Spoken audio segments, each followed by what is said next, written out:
Nayana. Naila. Spelling? Naailh. Okay. Sir, I just had a question about education, sir. So, we live in a secular country where we believe that education is a fundamental right of every individual. So, I don't understand this concept of schools, like government schools and private schools.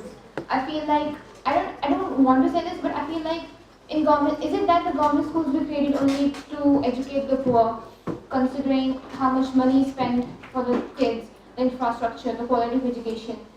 So, like, what's your view on it? Good question. Thank you. Naina, government schools, private schools. What's happened over the past 30, 40 years? In my generation, almost everybody went to a government school. There was no other option. Very few went to a few elite private schools, very costly by the prices of those days.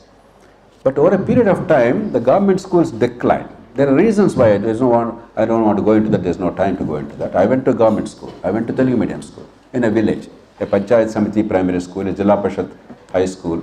I never felt I was deprived because I went to government school in Telugu medium in a village. I went to Harvard, MIT, Stanford, every great university in the world. I held my own, participated in conferences and many other things. There was never a moment in my life when I felt, my God, because I went to that village school, I am not adequate. The schools gave fantastic opportunity to my generation, not to one or two, but to thousands of us. But they declined. They declined because of some stupidity of the governments successively over a period of time.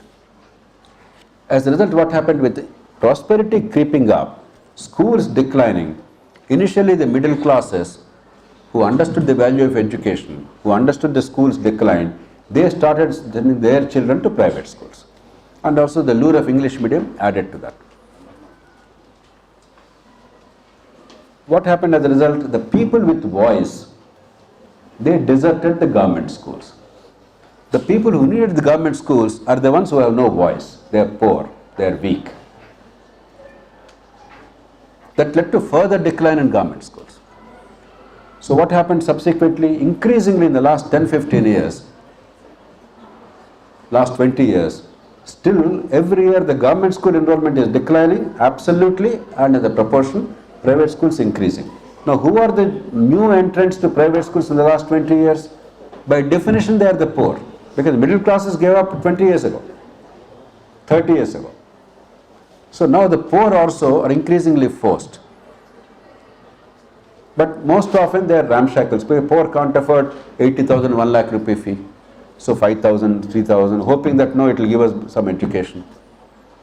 So both private education and government education, they're both in disarray. They're not much different. Private is a little better, but not much better on the whole if you take it. So now that this is the crisis, I have always held this view publicly and privately and repeatedly. Now we should not bother about private or public. The child must be the center of our university. The child must fulfill her potential. I don't care government or private. Therefore, the goal of the state must be to ensure that there is a quality outcome, quality education in all schools, government or private. Anyway, it's their job. And two, at least up to a certain level. And that can be determined by, for instance, a fee structure of, let us say, 12,000 rupees. I'm giving you a ballpark number.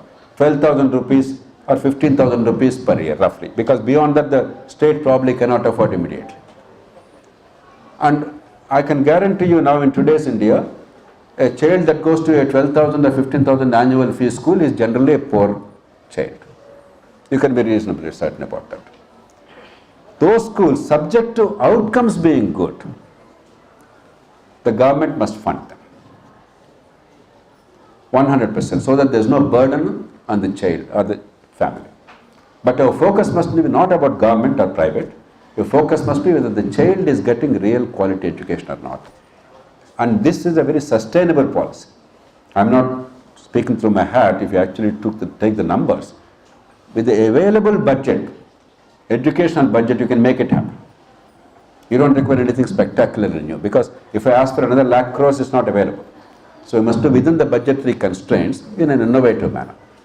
I think that should be the approach, not whether it's government school or private school. The poor are sending their children to private schools out of desperation.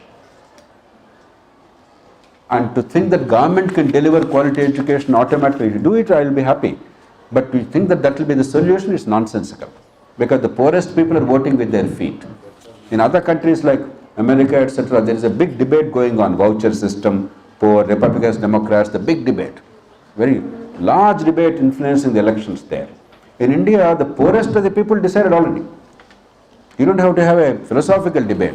We only have to have a practical framework where the children get good education without a burden on the pocket of the parents. So we have an easier problem. There's no real political challenge. It's just a bit of common sense and getting on with the work. Let's hope that will happen. Some of us are working very hard to make that happen. Like and subscribe Eagle Media Works.